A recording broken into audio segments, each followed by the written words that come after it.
Dans cette vidéo, on va s'intéresser au mouvement des satellites et des planètes. Et pour faire ça, on va manipuler plusieurs notions qui sont intéressantes à ton programme de terminale si jamais tu fais de la physique, notamment les repères de Freinet, avec lesquels on va retrouver la troisième loi de Kepler dans le cas d'une trajectoire circulaire uniforme.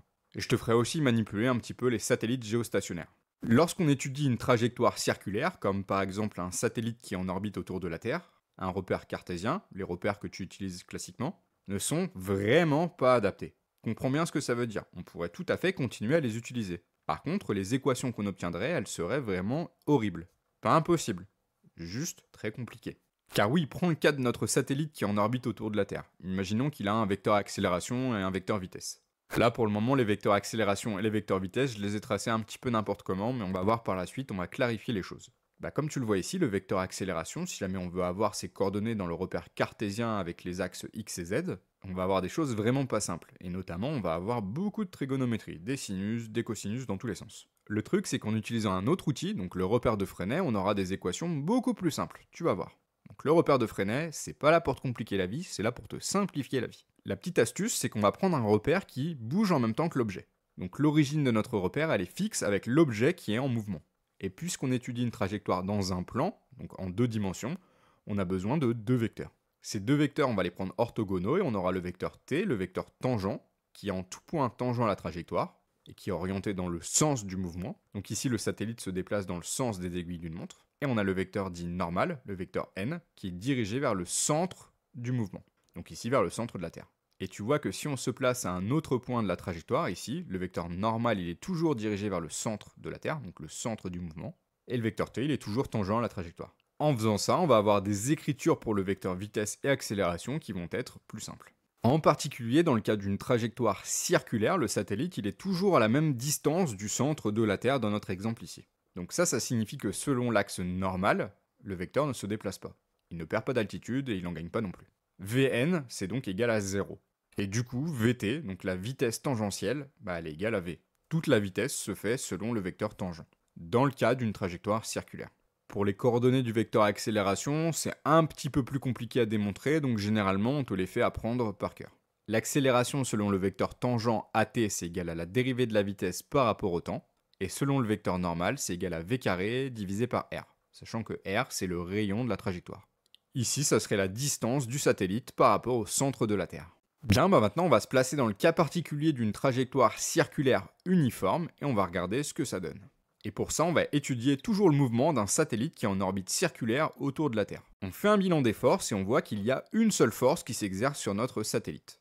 La force d'attraction gravitationnelle de la Terre sur le satellite, qu'on a appelé ici FTS, force Terre sur satellite. On écrit la seconde loi de Newton et on voit que FTS, la seule force, c'est égal à la masse du satellite fois son accélération. Tout ça avec des vecteurs puisqu'on a bien une égalité vectorielle dans la seconde loi de Newton. À ce stade-là, on n'a toujours pas choisi de repère pour étudier notre trajectoire. Donc là, on va se placer dans un repère de Freinet. Et attention, ici, j'en profite pour t'attirer l'attention sur une chose.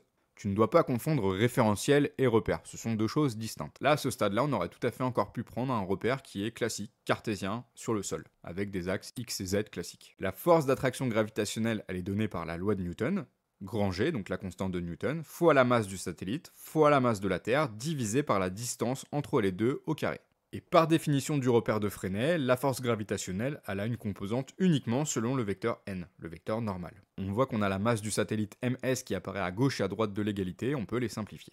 On obtient après réécriture que le vecteur accélération c'est égal à g fois la masse de la Terre divisé par r au carré, r étant la distance entre le centre de la Terre et le satellite, selon le vecteur n. Ou autrement dit, en donnant les coordonnées, on obtient ceci. À ce stade-là, on peut se poser 2 minutes. On a d'une part le vecteur accélération qu'on vient d'obtenir à partir de la seconde loi de Newton.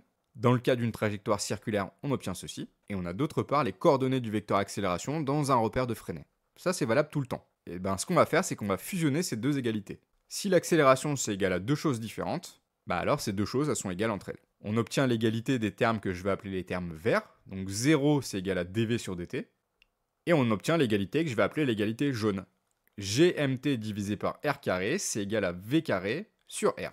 Maintenant, on prend le temps de regarder les deux égalités qu'on vient d'obtenir. En premier, l'égalité verte. dv sur dt, c'est égal à 0. Ça nous permet de déterminer que la vitesse, c'est égal à une constante. puisque lorsqu'on dérive la vitesse, on obtient 0, c'est forcément que la vitesse c'est une constante. Et bien ça, c'est la définition d'un mouvement uniforme. Lors d'une trajectoire circulaire, si le satellite va à un endroit à, disons, 2 km par seconde, à un autre endroit de la trajectoire circulaire, il sera aussi à 2 km par seconde.